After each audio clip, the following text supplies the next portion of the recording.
Hello everyone, good evening. কেমন আছো তোমরা সবাই? আশা করি তোমরা সবাই খুব ভালো আছো আর আমিও খুব ভালো আছি। ইন্ডো ফর প্রিয়া ব্লগে নতুন একটি ভিডিওর সঙ্গে তোমাদেরকে অনেক স্বাগত জানাই।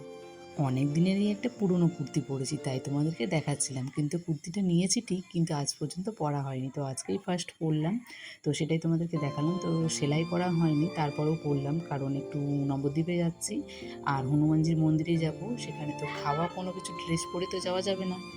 কালো কালারের কুর্তি পরেছি বলে বর বলতে পারো একটু খেপেই গেছে, কারণ কালো রঙটাও একেবারেই পছন্দ করে না। তারপরেও আমি পরেছি, নতুন জিনিসটা তো ঘরে পড়েই আছে, কোনোদিন পরতেও পারলাম না। তো ভাবলাম যে চলো আজকে যখন একটু পুজো দিতে যাচ্ছি তাহলে একটু পরাই যায়। তো সবসময় একটু শাড়িটাই একটু বেশি পছন্দ করে, কুর্তি তো একেবারেই পছন্দ করে না। তবুও এখনকার মেয়ে আমরা সব জায়গায় গিয়ে শাড়ি পরে যাই বলো।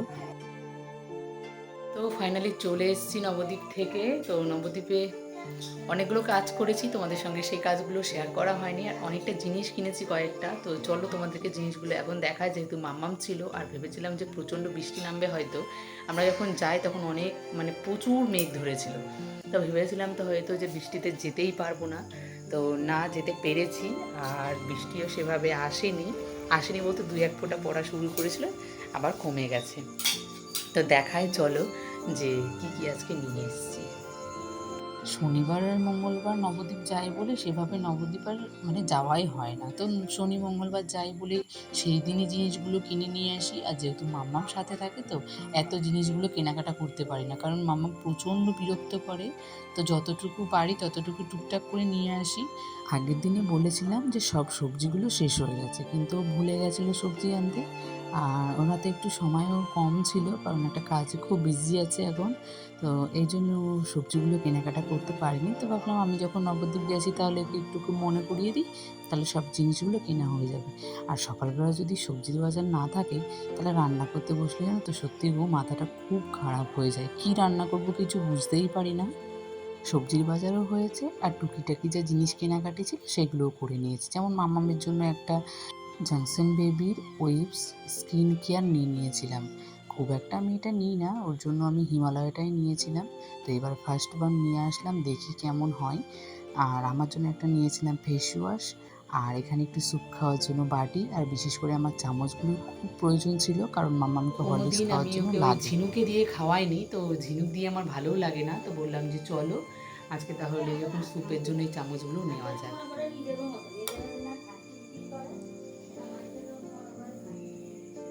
আর হ্যাঁ, টমেটো নিয়েছি। আর টমেটোর যে কী দাম! দুটো টমেটো 10 টাকা নিয়েছে। তো সবজিটা নেওয়ার পরে 10 টাকা বেঁচেছিলো, তো আমি বললাম যে টমেটো নিয়ে নাও, পয়সা ব্যাক নিতে হবে না। আর টমেটোটা পড়ে গেছে বলে বলছে কি এই 5 টাকা পড়িস না। আমি বুঝতে পারিনি তো সবজির এত দাম হয়ে গেছে। তখন বাপের বাড়িতে হয়তো সবজিগুলো এখনও দাম কম, যেহেতু ওখানে সবজি চাষ হয় আর এখানে খুব কম হয়। তো চলো আজকের মতো ভিডিওটা আর বেশি বড় করছি না। আর রাতে আর কোনো ভিডিও শ্যুট করিনি, এটা হচ্ছে সকালবেলা থেকে। তো সবাইকে আবারও বলি গুড মর্নিং। তো সকালবেলা উঠে কাচাকুচি অনেকগুলো করে নিয়েছি। তো রোদটা বেশ ঝলমলে সকালবেলা খুব ভালো লাগছিল। তো এই জন্য ভাবলাম সকাল সকাল একটু কাচাকুচিগুলো করে দিলে শুকিয়ে যাবে। কোনো মতে একটু বাসি ঘরটা ঝাঁট দিয়েছি, তারপরে ঝলমলে রোদ দেখে আগেই ভাবলাম যে কাচাকুচিগুলো করে নিই, তারপরে না হয় বাকি কাজগুলো কমপ্লিট করে নেব। তো আমি এখনও ফ্রেশ হইনি, তো ভাবলাম আগে চুলটা আগে আঁচড়ে নিই ভালো করে, যেহেতু বাইরে যাব। সারাদিনে আমার আর চিরুনি না করলেও চলে, কিন্তু সকালবেলাটা আমাকে চিরুনি করতেই হয়, কারণ ঘুম থেকে ওঠার পরে যে উস্কো খুস্কো মাথাটা থাকে সেটা আমার একটুও ভালো লাগে না দেখতে। তো সকালবেলাটা আমি প্রত্যেক দিনই চিরুনি করি, বাট দুপুরবেলা আমার কোনো দিনই চিরুনি করা হয় না, কারণ কোনো মতে স্নানটা করে আসি, স্নানটা করে সিঁদুরটা একটু পরে নিয়ে তারপরে মাম্মামকে আবার খাওয়াতে হয়। তো এই জন্য আমার আর সময় থাকে না। তো যেটুকু সময় থাকে সেইটুকু মাম্মামের জন্য আবার দিতে হয়। মাম্মাম ঘুমানোর পরে তখন আমার মনে হয় যে আমার জন্য এখন অন্তত কিছুটা সময় আমি একটু ফ্রি থাকবো। তো সকালবেলা ঘুম থেকে উঠে নিজে একটু কিছু খেয়ে নিলাম, তারপরে এসে গেছি আবারও রান্নার প্রস্তুতি শুরু করেছি। আগেই বললাম যে আমার পেঁপেটা এই কদিনে মনে হয় খুব প্রিয় হয়ে গেছে। পেঁপের তরকারি আমি আগে কোনো দিন খেতাম না, কিন্তু এখন আমার এত ভালো লাগছে খেতে। আর সোয়াবিনটা তো আমি একেবারেই দেখতে পারি না, তবুও পেঁপেটা যখন হাফ ছিল, তাহলে কী করবো বলো, হাফ পেঁপেতে তো আবার সবার হবে না।